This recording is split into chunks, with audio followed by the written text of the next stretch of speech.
Puncak arus balik mudik Lebaran, calon penumpang kapal Aceh Hebat 1 tujuan Pelabuhan Calang Aceh Jaya, tampak memadati Pelabuhan Penyeberangan Kolok Sinabang, Senin, 9 Mei 2022. Para calon penumpang itu tampak memadati pelabuhan, dan terlihat sejumlah antrian kendaraan menumpuk di dekat gerbang pintu masuk pelabuhan. Cheru Wijaya, salah seorang calon penumpang kapal Aceh Hebat 1 mengatakan, ia sengaja memilih berangkat dengan kapal tersebut lantaran kapasitas kapal yang lumayan besar.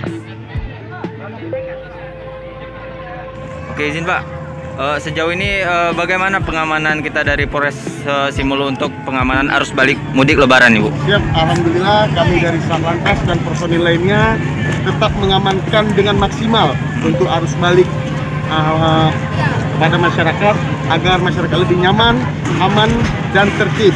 Jangan lupa melakukan protokol kesehatan. Dan juga kita himbau kepada para arus balik pemudik tersebut, jangan lupa melengkapi surat-surat kendaraannya, baik STNK maupun SIM, dan juga dilengkapi dengan helm SNI. Utamakan keselamatan dalam berkendara. Hati-hati di jalan, selamat sampai tujuan, dan salam sama keluarga. Salam presisi dari Satlantas Polres Simelu.